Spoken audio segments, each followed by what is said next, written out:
Hello friend, today I have brought a video. Definitely you will enjoy lot just watching it till end.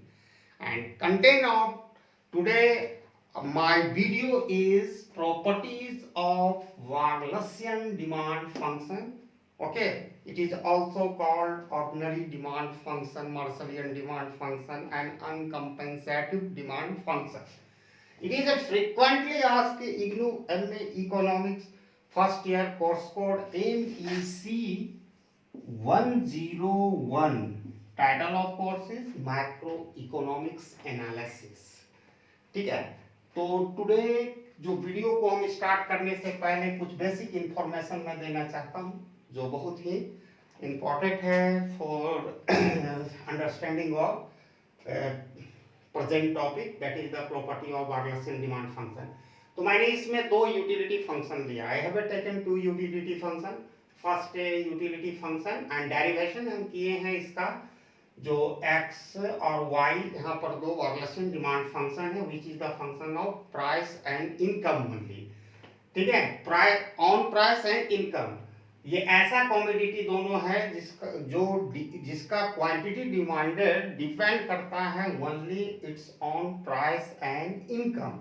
लेकिन यहाँ पर जो utility function हमने harmonic utility function से दो derivation किया हूँ Walrasian demand function which is the function of P1 P2 M, यानी कॉमोडिटी वन का प्राइस पर निर्भर करता है, ऑन प्राइस पर भी करता है, अनदर कॉमोडिटी के प्राइस पर भी करता है, कंज्यूमर का इनकम भी करता है, सब्स्टिट्यूट गुड में जैसे होता है।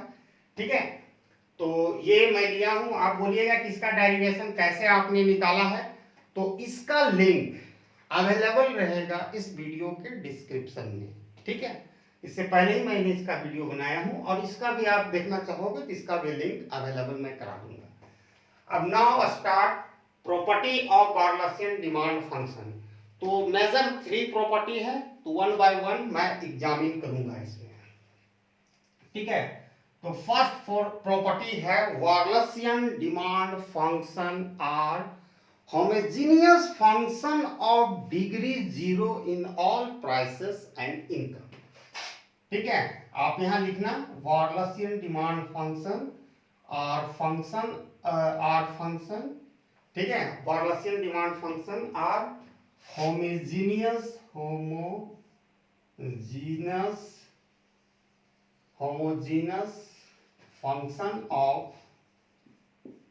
Function of degree zero in all prices and income। ठीक है, यहाँ Walrasian demand function are homogeneous function of degree zero in all prices and income. It means इसका मतलब क्या है, आखिर ये जीरो है, इसका मतलब क्या है? इसका मतलब यह है कि if all prices and income are allowed to increase in the same proportion and same direction, it will have no impact on quantity demanded of that commodity। कहने का मतलब है कि अगर हम प्राइस और इनकम दोनों को एक ही डायरेक्शन में, एक ही प्रोपोर्शन में अगर हम इंक्रीज करेंगे तो क्वांटिटी डिमांडेड पर कोई फर्क नहीं पड़ेगा। Quantity demanded is insensitive due to change in price and income, कोई फर्क नहीं पड़ेगा। ठीक है, जैसे हम कंसीडर करते हैं एक वार्नसियन डिमांड फंक्शन, मैंने दो ठो लिया हूं, दोनों को पहला ए और बी करके मैं देखूंगा। पहला लेता हूं वार्नसियन डिमांड फंक्शन ये वाला m by 2p1। ठीक है, यहां पर Walrasian demand function which is the function of p1 that is the price of commodity x and m that is the income. ठीक है, और दूसरा लेता हूं जो इग्नू के बुक्स में है वार्लसियन डिमांड फंक्शन जो x1 ये वाला लेता हूं, which is the function of P1 यानी price of commodity x, P2 price of commodity, यहाँ दो को यूटिलिटी तो x2 हम ले लेते हैं और m इनकम। ठीक है, ये है। तो ये x1 इक्वल टू क्या है भाई, m by P1 plus 2 P1 to the power half P2 to the power half. ठीक है, अगर हम इफ, यहां listen to me, if price और income both are increased by a constant lambda, okay, both are increased by constant lambda, it will no impact on quantity, equilibrium quantity demanded of that commodity। तो अगर हम दोनों को price और income दोनों को हम बढ़ा रहे हैं तो इसका क्वांटिटी डिमांडेड पर कोई फर्क नहीं पड़ता है। ये कैसे होगा वो मैं अभी एग्जांपल जो यहाँ है इसमें बढ़ा के दिखाऊंगा। पहला तो एक ऐसा कमोडिटी जो विच is the function of only on price and income. अब दूसरा जो कमोडिटी ले रहे हैं which is the function of own price and price of another commodity and income. Okay, तो यहाँ पर भी उसी तरह अगर हम सभी को लैम्डा से बढ़ाते हैं, price of both commodity and income, lambda P1, lambda P2, lambda M, तो क्वांटिटी डिमांडेड पर इसका कोई फर्क नहीं पड़ेगा। ठीक है, P1 P2 M। लेकिन ये बात हम कैसे मान लें ये बात हम कैसे मान लें कि हमें क्वांटिटी डिमांडेड पर फर्क नहीं, लैम्डा कहाँ गया? तो ये देखने की चीज है, इसका मीनिंग ही ये है कि it is the homogeneous function of degree 0। मैं एग्जांपल से चेक करूंगा, अब इसको मिटा देता हूं। ये हमारा वार्लसियन डिमांड फंक्शन है। अब इसमें इनकम और हम प्राइस ऑन प्राइस को दैट इज द P1 को या प्राइस ऑफ Px को यानी कह सकते हैं प्राइस ऑफ कमोडिटी x को हम इंक्रीज करते हैं लैम्डा से, तो देखते हैं क्या फर्क होता है। तो यहाँ साफ हम कर सकते हैं lambda m 2 into lambda P1, तो इसको हम इस तरह लिख सकते हैं लैम्डा m, और ये लैम्डा को पहले लिख देते हैं 2P1, तो लैम्डा लैम्डा कैंसिल, तो m बाय 2P1। रीजन भी मैं बताऊंगा। तो एकदम एग्जैक्टली वही चीज आ जाता है अगर हम दोनों को बढ़ाते हैं, इनकम और प्राइस ऑफ कमोडिटी को, तो कोई फर्क नहीं पड़ता है। If income and price are increased by a constant lambda, it will have no impact on quantity demanded of this commodity। ये तो मैं अपना एग्जांपल लिया, लेकिन इग्नू वाला बुक्स में आपको तीन जो वार्लसियन डिमांड फंक्शन है which is the function of P1 P2 M दिखाया है, इसमें करके देखते हैं, अगर इसमें भी तो आना चाहिए सेम रिजल्ट। ठीक है, तो देखा जाए।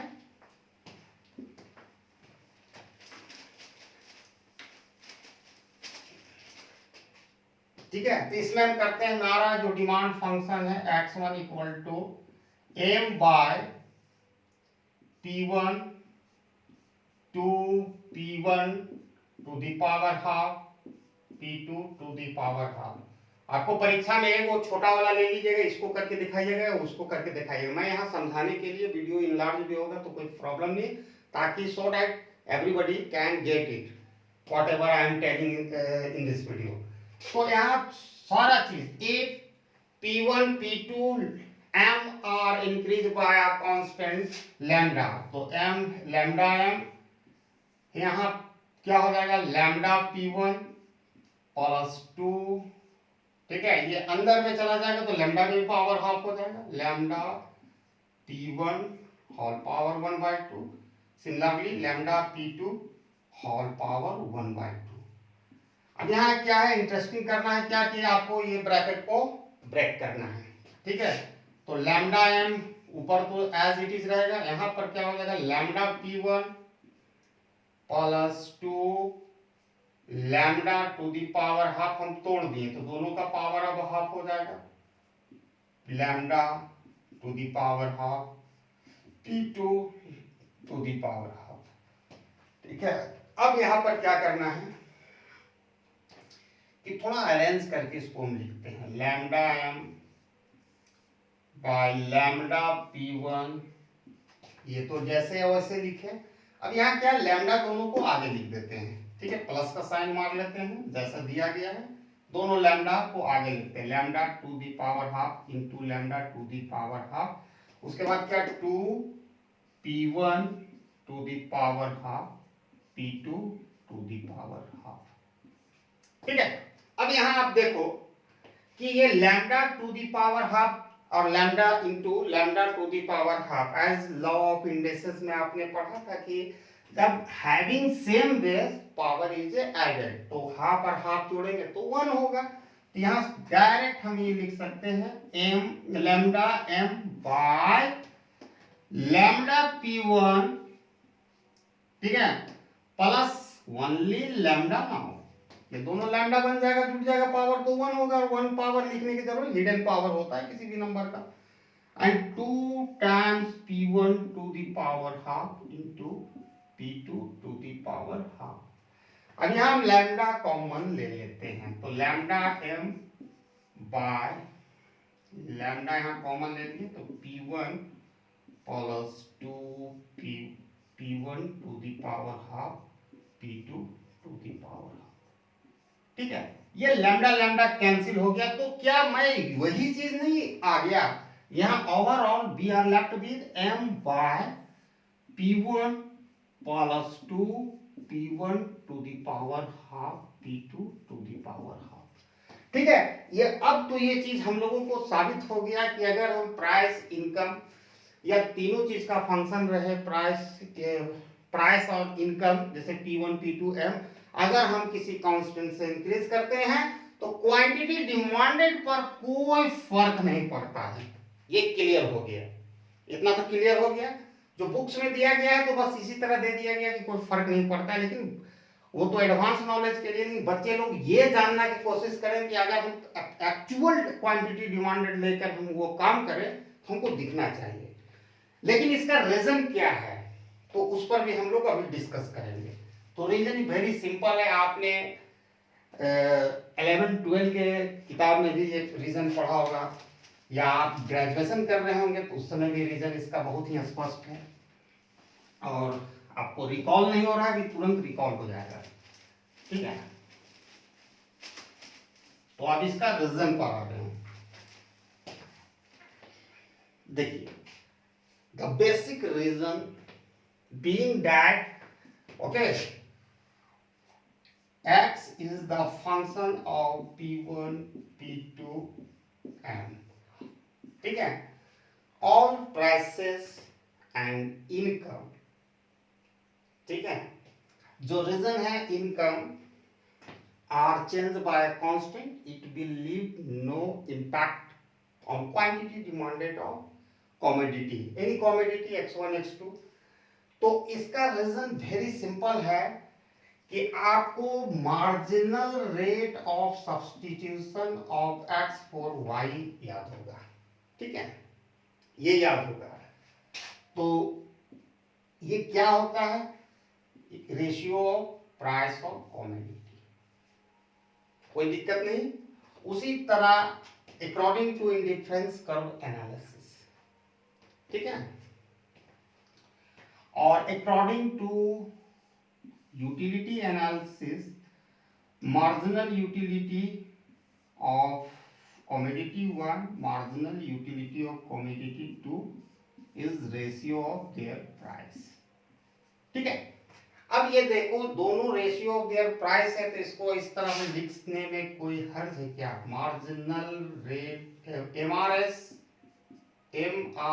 XY equal to MU1 by MU2 equal to P1 by P2। ठीक है, अगर यहाँ पर तो एम तो दिख नहीं रहा है, अगर हम प्राइस को ही हम प्राइस और इनकम दोनों की बात कर रहे हैं, लेकिन यहाँ पर तो इनकम नहीं दिख रहा है। अगर हम लैम्डा से बढ़ा देते हैं तो कोई फर्क नहीं पड़ेगा, कट कर तो वही होगा P1 बाय P2।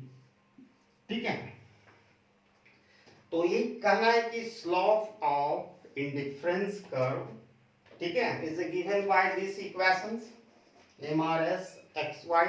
तो एक कॉमोडिटी का हम कंजप्शन अगर बढ़ाते हैं तो दूसरी कॉमोडिटी का कंजप्शन घटाना पड़ेगा, ताकि same level of utility maintain रखा जाए। If we increase the consumption of one commodity, we have to decrease consumption of another commodity in order to maintain same level of utility as per characteristic of indifference curve। जैसा कि indifference curve की विशेषता दी जाती है।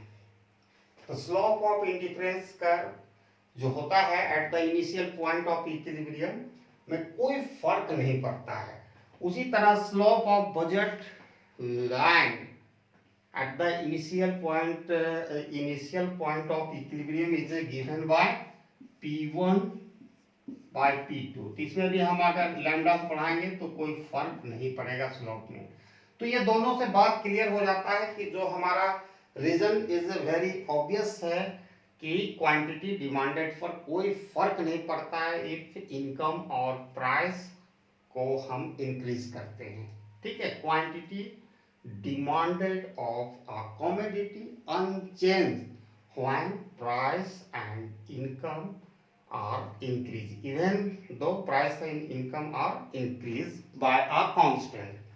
ये clear हो गया। दूसरा जो major property of Walrasian demand function है उस पर हम लोग आते हैं।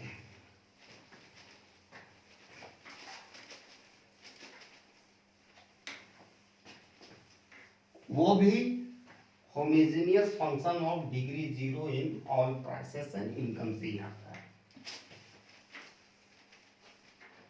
तो इसका दूसरा जो प्रॉपर्टी मैं बताने जा रहा हूं वार्लसियन डिमांड फंक्शन का, उसका दो पार्ट्स है। क्योंकि मैंने दो तरह का यूटिलिटी फंक्शन लिया, जो एक ऑन प्राइस और इनकम पर है और एक on price of another commodity and income है, जिसके कारण दो तरह का ए बी करके मैं लिख रहा हूं। तो पहला ए में, ठीक है, the sum of own price elasticity of demand, own price elasticity of demand. जब own price elasticity of demand कहेंगे तो उसको हम डिनोट करेंगे इप्सिलॉन से। ठीक है, इप्सिलॉन का साइन ऐसे होगा 1 1 करेंगे। ठीक है, तो 1 1 इसलिए करेंगे, own price elasticity of demand है, ये अपना ही price elasticity, own price elasticity of demand को हम डिनोट करेंगे इप्सिलॉन से। ठीक है, sum of own price elasticity of demand and income elasticity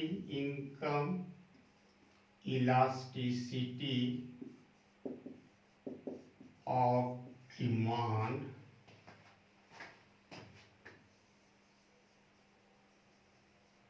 जिसको एटा से हम करेंगे equal to zero.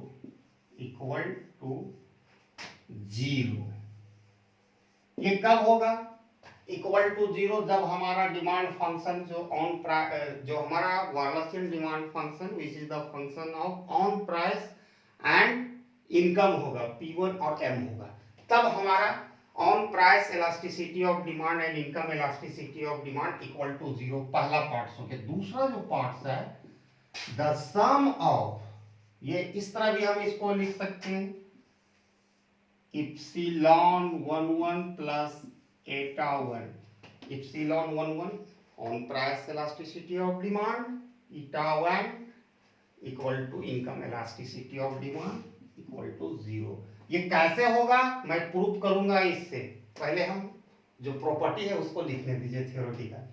The sum of own price elasticity of demand, ये किसका, इसके लिए लिखा। अब मैं जो लिखने जा रहा हूं Walrasian demand function which is the function of P1 P2, और जो m है उसके लिए ये वाला होगा the sum of own price elasticity of demand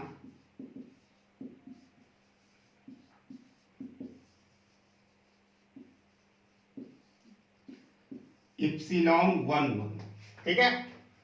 क्योंकि ये पहला x1 कॉमोडिटी का हम निकाल रहे हैं ऑन प्राइस, देखिए 1 जो 1 है तो x1 और किसका निकाल रहे हैं x1 कॉमोडिटी का, ठीक है। ये पहला हम इसका ले रहे हैं, ठीक है, on price elasticity of demand, जिसके कारण 1 1 हुआ, और 1 2 हम कर देंगे तो मीनिंग हो जाएगा क्रॉस इलास्टिसिटी ऑफ डिमांड, मैंने डेरिवेटिव हम P2 के रिस्पेक्ट में लेंगे। यहाँ डिमांड फंक्शन को किसके रिस्पेक्ट में लिए हैं, P1, 1 है तो P1, ठीक है, इस पर ध्यान दीजिएगा। क्रॉस इलास्टिसिटी ऑफ डिमांड, तो क्रॉस इलास्टिसिटी ऑफ डिमांड मतलब जो डिमांड फंक्शन हमारा जो ये दिया गया है, अब इसको हम P2 के रिस्पेक्ट में डेरिवेटिव लेते हैं, ठीक है। तो cross elasticity sum of own price elasticity of demand, cross elasticity of demand and इसको सूचित करेंगे epsilon 1 2 cross elasticity of demand and income elasticity of demand, income elasticity of demand equal to या equals 0, ठीक है, ये 0 होगा, ठीक है। ये कैसे होगा वो अभी हम यूलर थ्योरम से ही हम बताएंगे आपको। तो सबसे पहले ये चीज हमारा ये सेकेंड प्रॉपर्टी है, जिसको इस तरह भी लिख सकते हैं epsilon 1 1 plus epsilon 1 2 plus eta 1 equal to 0। ये सेकेंड प्रॉपर्टी है। अब इसको मैथमेटिकली हम प्रूव करेंगे। हम कैसे मान लें कि ये 0 होता है भाई, हम तो देखेंगे सबका क्रॉस इलास्टिसिटी निकाल के, price elasticity own price elasticity of demand निकाल के, इनकम इलास्टिसिटी ऑफ डिमांड निकाल के, सबको जोड़ कर हम ऐड करके देखेंगे, अगर 0 आता है तो सही है। वही चीज को मैं प्रूव करने जा रहा हूँ। तो उस चीज को प्रूव करने के लिए थोड़ा सा आपको जानकारी होना चाहिए यूलर थ्योरम, ठीक है। और ये भी प्रॉपर्टी कहां से आता है, because it is homogeneous function of degree 0 in all prices and income।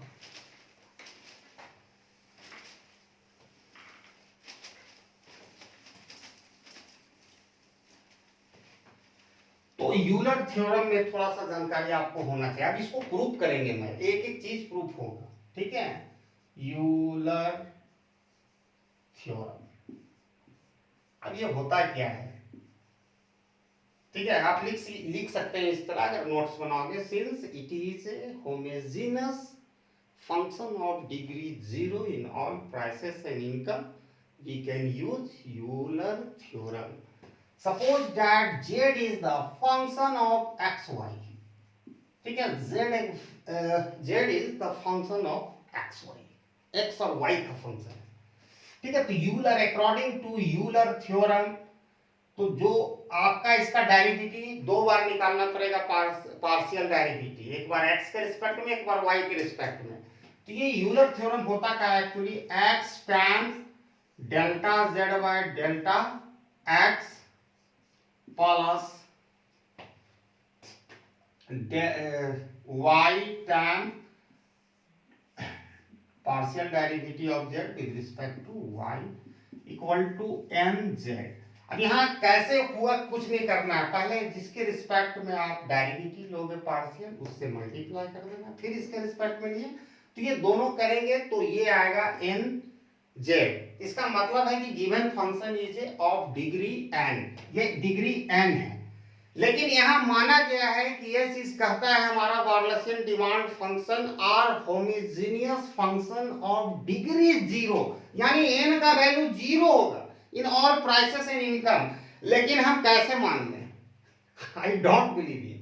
हम फिर वो ये वाला हम लेंगे डिमांड फंक्शन या वो वाला लेंगे तो वो वाला लेंगे, थोड़ा टाइम ज्यादा लगेगा इसलिए छोटा सा डिमांड फंक्शन सिंपलीफाई करते हैं। वो डिग्री n बराबर 0 मानता है, ठीक है। तो कैसे हम जाने भाई, तो उसको देखते हैं ट्राई करके।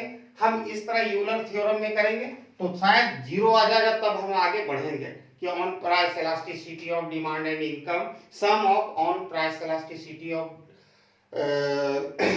On price elasticity of demand and income elasticity of demand equal 0, वो तब हम कर सकते हैं, क्योंकि एक एक चीज का हमको प्रूफ देना है, ठीक है। तो यहां पर हम एक ये डिमांड फंक्शन लेते हैं x equal to m by 2p1।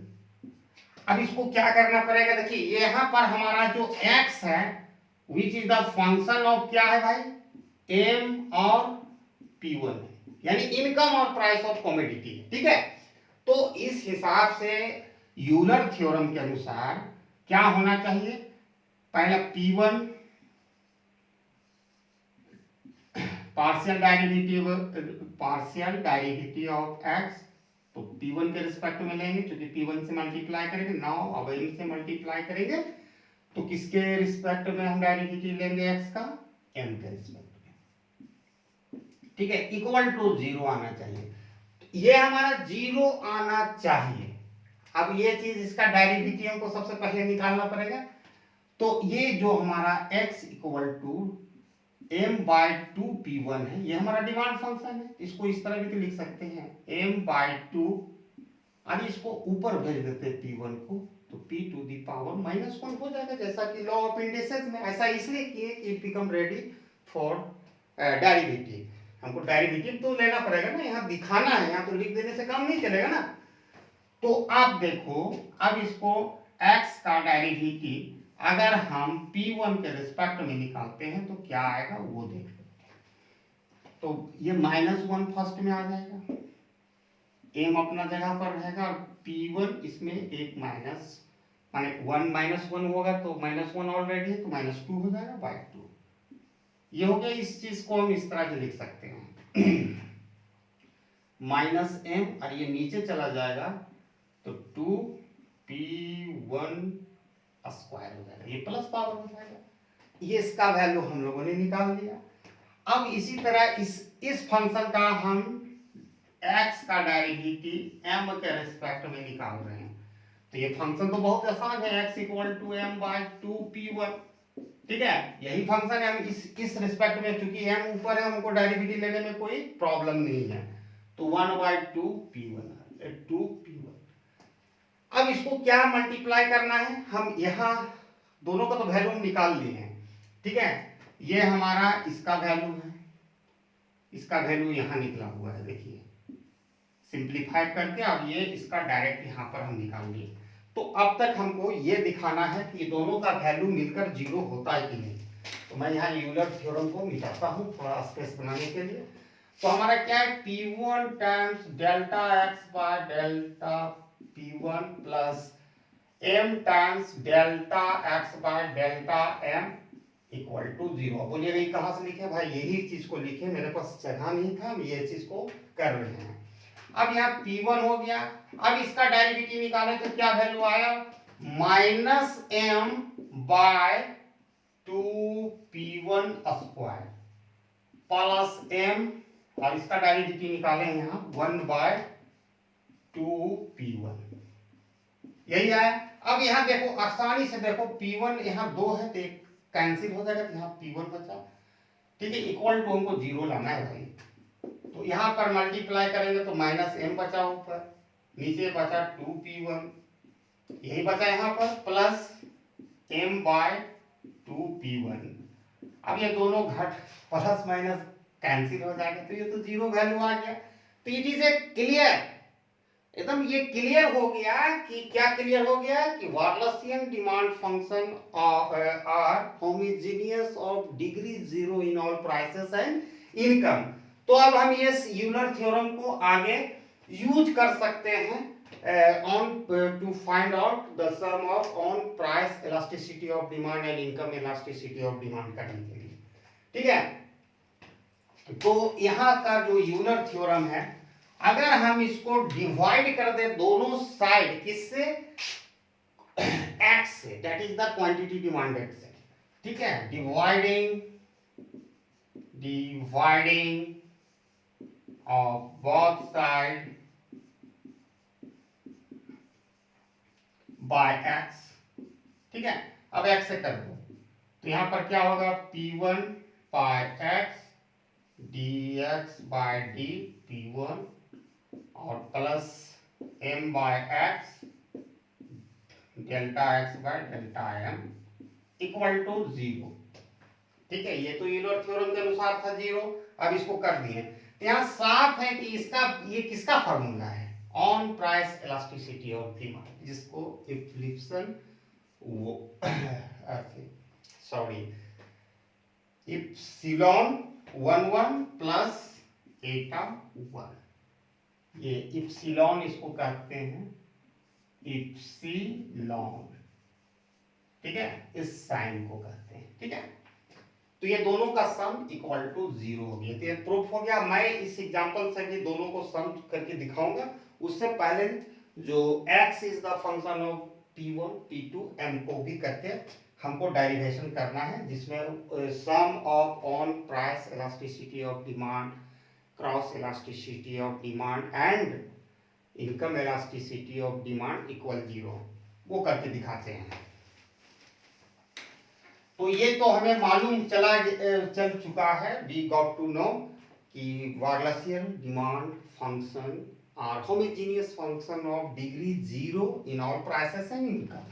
ये चीज जब जैसे ही हमें जानकारी प्राप्त हो गया तो हम आसानी से इस तरह हम इसको लिख सकते हैं। जैसे हमारा ये डिमांड फंक्शन है, x1 वाला ले रहे हैं, which is the function of P1 P2 और m है, ठीक है। तो हमें ये तो यहाँ तो अभी जिसमें लिए थे वो दो चीज का फंक्शन था, P1 और m का, ठीक है। तो अगर इसमें यूलर थ्योरम हमको लगाना है तो पहले P1 टाइम्स हमको करना पड़ेगा x ही लेके चलते, बार बार x1 लिखने में प्रॉब्लम होगी। तो डेल्टा P1 पहला ये करना पड़ेगा, पहला किस इसके 3 के रिस्पेक्ट में डेरिवेटिव लेना पड़ेगा और मल्टीप्लाई करना पड़ेगा जिसके डेरिवेटिव रिस्पेक्ट में ले रहे हैं। तो पहला मैंने काम कर दिया P1 और P1 के रिस्पेक्ट में डेरिवेटिव ले लिया पार्शियल। दूसरा P2 times delta x by delta P2 और तीसरा m into delta x by delta m, जिसके रिस्पेक्ट में लेंगे तो वो यूलर थ्योरम के अनुसार ये 0 हो, ठीक है, क्योंकि ये डिग्री माने homogeneous function of degree 0 in all prices and income. अब उसी तरह सिमिलरली हम उसी तरह प्रूफ, वहां पर 2 प्रूफ किए थे, 2 का फंक्शन था, यहाँ 3 का फंक्शन है P1 P2 m, ठीक है। अब डिवाइडिंग ऑफ बोथ साइड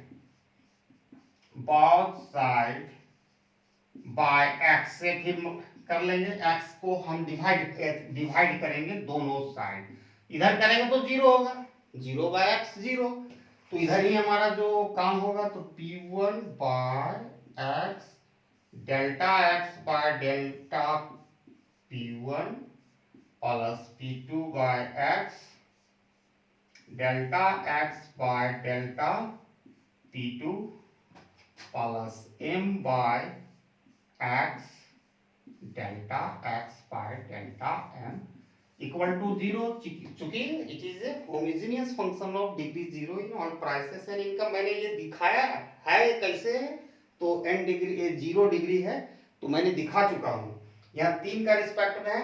तो आप ऑब्वियसली ये जो है P1 by x dx by delta P1 it is the own price elasticity of demand, ये जो है क्रॉस इलास्टिसिटी ऑफ डिमांड है, क्योंकि इसका किसके रिस्पेक्ट में, P2 के लिए माने प्राइस ऑफ अनदर कमोडिटी के रिस्पेक्ट में हमने क्या किया है, डेरिवेटिव लिया और P2 बाय x से मैंने मल्टीप्लाई किया है। तो इसको इप्सिलॉन 12 एंड ये eta 1 income elasticity of demand equal to 0, ठीक है।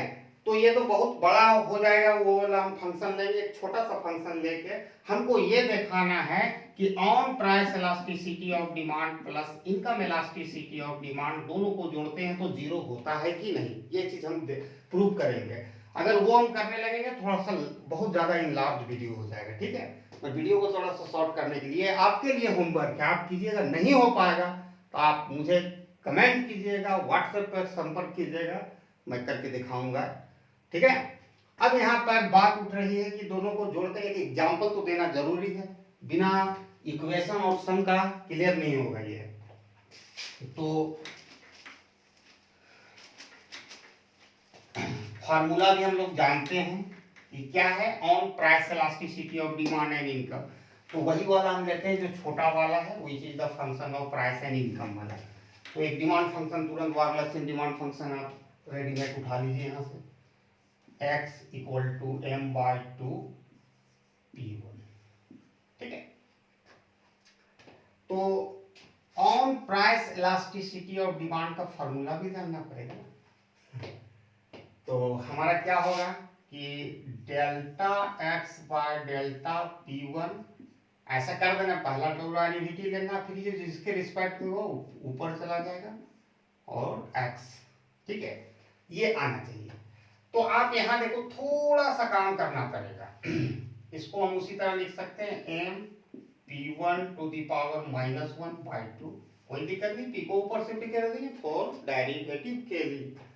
अब इसका डेरिवेटिव निकालोगे तो बहुत ही आसानी से तुमको आपको समझ में आ जाएगा ये चीज, -m होगा no doubt, p to the power -2 by 2 p1, और x का वैल्यू क्या है m बाय 2 p1, यही है भाई। अब ये minus p1 to the power -2 को नीचे शिफ्ट कर दो तो ये प्लस हो जाएगा, तो यहां हो जाएगा -m बाय 2 p1 स्क्वायर, ठीक है। ये p1 ये तो एज इट इज रहेगा p1 बाय m, बट ये ऊपर चला जाएगा 2p1। अब यहाँ सिंपली चीज है यहाँ वो करना है, ठीक है। आप ये p1 तो पहले ये वाला लिख देते term -m by 2p1 square. अब ये देखो ये मल्टीप्लाई p1 इंटू p1 तो 2p1 स्क्वायर बाय m। अब ये सब काट देंगे तो इसका वैल्यू क्या है -1 आया, ठीक है, इसका वैल्यू -1 आ गया, मैंने वो लिख दिया, प्लस अब हमको इनकम इलास्टिसिटी ऑफ डिमांड निकालना है इस डिमांड फंक्शन का, हमको जीरो लाना है। तो इनकम इलास्टिसिटी ऑफ कैसे निकलेगा भाई, एटा 1, तो आपका पार्शियल डेरिवेटिव लेना पड़ेगा x का किसके रिस्पेक्ट में, इनकम के रिस्पेक्ट में, और मल्टीप्लाई करना पड़ेगा इनकम बाय x, ठीक है। अब इनकम के रिस्पेक्ट में लोगे तो इस फंक्शन से, चूंकि m हमको m के रिस्पेक्ट में ले रहे थे, m तो ऑलरेडी ऊपर है, इट इज इनवाइट कर रहा है डेरिवेटिव के लिए, तो 1 बाय 2 p1, ठीक है। और यहाँ पर हो जाएगा m अपना जगह पर रहेगा, लेकिन x का वैल्यू क्या है, ये है m बाय 2 p1, यही है ना। तो ये क्या हो जाएगा 1 बाय 2 p1, और ये m बाय m रहेगा अपना स्थान पर, ठीक है, लेकिन ये 2p1 ऊपर चला जाएगा न्यूमरेटर में, ये कैंसिल, ये कैंसिल, बचा हुआ तो +1 और -1 कितना होता है सबको मालूम है, 0 होता है, एक में एक घटाएंगे तो 0 होगा। तो मैंने एग्जांपल से भी ये साबित किया। अब तीसरा जो major property of Walrasian demand function है वो हम लोग देखते हैं। तीसरा भी प्रॉपर्टी बहुत ही आसान है, हम दोनों डिमांड फंक्शन से करके दिखाएंगे ये चीज, ठीक है। थर्ड प्रॉपर्टी है वार्गलस लॉ, वाल्रस लॉ। अब ये क्या होता है, वेरी सिंपल होता है, जैसे वार्गलसियन डिमांड फंक्शन ए और बी दोनों पे लेके चलते हैं, एक ऐसा डिमांड फंक्शन है जो ऑन प्राइस और इनकम पर, ऑन प्राइस और इनकम पर निर्भर करता है। दूसरा मैंने डिमांड फंक्शन जो एग्जांपल में लिया वो own price, price of another commodity and income of consumer पर डिपेंड करता है। तो ए में हम ले रहे हैं x Walrasian demand function which is the function of own price and income, जो यहाँ पर दिया गया है m/2p1, ठीक है। और दूसरा जो y गुड्स का भी निकाले हैं which is the function of p2 यानी price of commodity y and income equal to m/2p2। Actually जो वार्नर्स लॉ होता है वो क्या है, sum of product of quantity demanded of two commodity and their prices respectively। you can see in equation, equation में अगर हम इसको दिखाना चाहें तो P1 into x plus P2 into y equal to m, यही होता है वार्नर्स लॉ का इक्वेशन। अब यहाँ क्या करना है कि हम m के बराबर होता है कि नहीं, ये तो चीज हमको प्रूव करना पड़ेगा ना, बोल देने से तो नहीं होगा। तो बस कुछ नहीं, सबका वैल्यू आप सब्स्टिट्यूट करो, x और y का वैल्यू आपको मालूम है तो P1 लिखो, x का वैल्यू क्या है m/2p1, दोनों को जोड़कर इनकम आना चाहिए, हम LHS उठा के चल रहे हैं, ठीक है। P2 m/2p2, दोनों का वैल्यू हमारे पास है।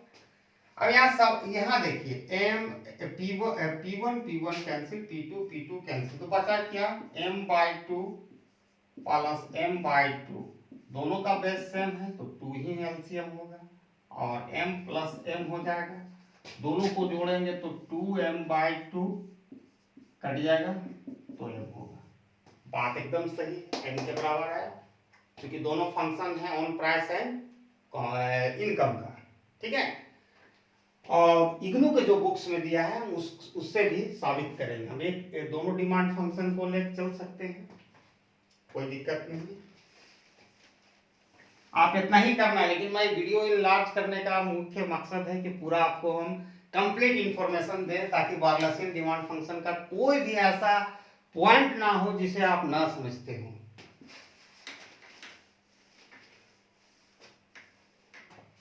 दो डिमांड फंक्शन है, तो पहला P1 x1 plus P2 x2 equal to, हम इसमें भी m आएगा, कितना भी लंबा चौड़ा उससे कोई लेना देना नहीं, आप अपना काम करो, सिर्फ सब्स्टिट्यूट करो value.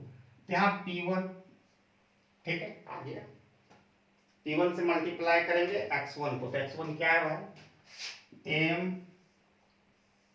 m/P1 plus 2 P1 to the power half P2 to the power half, ये x1 का वैल्यू हो गया Walrasian demand function for commodity x1। Now put the value of Walrasian demand function for commodity x2, तो P2 x2 का value दिया है m और नीचे क्या है 2P2 plus P1 to the power half P2 to the power half, ये है। अब यहाँ पर देखो कुछ काम करना पड़ेगा, तो अपना कुछ माइंड्स लगाना पड़ेगा। तो यहाँ पर ऑब्वियसली आ रहा है P1/m, और नीचे देखो यहाँ पर हम P1 यहाँ भी देख रहे हैं, यहाँ भी देख रहे हैं, लेकिन एक का पावर हाफ है और एक का पावर कुछ नहीं है, 1 है। तो एक चीज आपको हम कल का इस वीडियो में जब हार्मोनिक यूटिलिटी फंक्शन पढ़ाया था उसका वीडियो आप देखे होंगे तो आपको तुरंत समझ में आ जाएगा, लेकिन फिर भी मैं ब्रीफली बता देता हूँ, डिटेल में उस वीडियो में बताया हूँ। हम P1 को लिख सकते हैं P1 to the power half into P1 to the power half. ऐसा क्यों लिख सकते हैं, अपना मन से नहीं लिख रहे हैं, लॉ ऑफ इंडिसेस में दोनों का बेस सेम है, अगर ये दोनों जुट जाएगा तो क्या हो जाएगा, हाफ प्लस हाफ, तो क्या होगा 1 होगा। तो 1 का मतलब कोई पावर हिडन 1, कोई पावर नहीं रहता है, तो इसका मतलब है उसका पावर 1 है किसी। तो यहाँ भी उसी तरह अगर हम ये वाला आधा P1 को लेते हैं, आधा P1 तो इनसाइड रहेगा यहाँ पर, तो हम लिखते हैं P1 half So that is P1 to the power half plus 2 P1 to the power half तो निकल गया, तो P2 to the power half. ये क्लियर हो गया. यहाँ पर सिमिलरली इसमें भी हम वही काम करेंगे. यहाँ पर लेकिन P1 को नहीं लेंगे क्योंकि P2 दोनों में, तो P2 को हम लेना पड़ेगा ना. तो P2 to the power half लेंगे, तो यहाँ पर हो जाएगा 2P2 to the power half. यहाँ पर P2 to the power half, यहाँ से ये लिए तो यहाँ पर हाफ हो जाएगा, 2 अपना स्थान पर रहेगा, plus P1 to the power half. अब इतना ही काम है कि देखो, अब जब P1 है तो इसका मतलब यहाँ 2 P1 to the power half है. ठीक है, हम एक स्टेप और बढ़ लेते हैं. हम P1 को लिख सकते हैं P1 to the power half into P1 to the power half. ऐसा क्यों लिखे भाई, इतना बराबर हम इतना लिख सकते हैं, दिखा चुके हैं. तो एक P1 को हम इस तरह भी लिख सकते हैं, पावर हाफ हाफ करके. ठीक है, m लिख दिए और नीचे क्या है, P1 to the power half, P1 to the power half to P2 to the power half. जैसा है वैसा लिखती हैं. और इसमें भी P2 को भी हम उसी तरह लिखते हैं, P2 to the power half into P2 to the power half, m लिखती हैं. सॉरी, इसमें एक 2 आएगा, इसमें जो छूट गया वहां पे, सॉरी वो मिस्टेक है. तो सब में 2 होगा. सेकेंड वाला जो हम x2 जो कॉमोडिटी x2 का वैल्यू बताए हैं, तो उसमें 2 होगा सब में. ठीक है, यहाँ भी 2m होगा. ठीक है, बाकी ठीक है. अब यहाँ पर भी P2 to the power half, to P1 को पहले लिखते हैं अरेंज करके, P1 to the power half 2P2 to the power half. ये हो गया. तो एक P1 to the power half ऊपर नीचे कैंसिल हो जाएगा, यहाँ भी इसी तरह यहाँ भी कैंसिल हो जाएगा. तो बचा क्या, उस पर हम लोग काम करेंगे.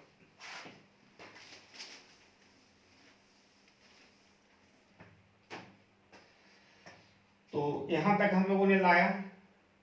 तो बचे हम लोग, बचा अभी तक जो हमारा सम 1/2 P1 to the power half by into m, P1 to the power half plus 2P2 to the power half. यही आया.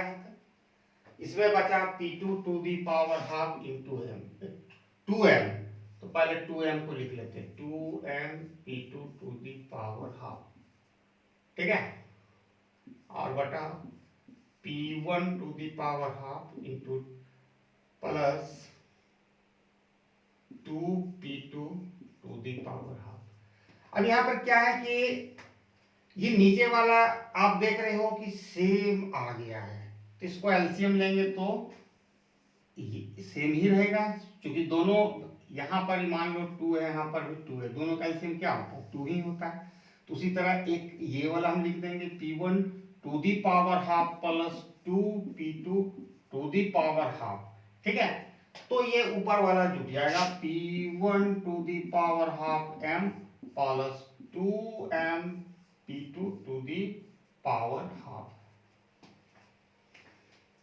ठीक है, अब यहां से हम m को कॉमन ले लेंगे, ये दोनों में अवेलेबल है. तो P1 to the power half बचा plus 2P2 to the power half. ये ऊपर वाला हुआ, हम m कॉमन लिए तो ये एज इट इज रहा. यहाँ P1 to the power half और नीचे है P1 to the power half plus 2P2 to the power half. ये कैंसिल हो जाएगा तो क्या होगा, m. तो यहाँ wireless, it satisfy the wireless law. ठीक है, I hope everybody got the concept and I hope definitely you will enjoy this video. Okay, and thanks for watching my video till in. Jai Hind.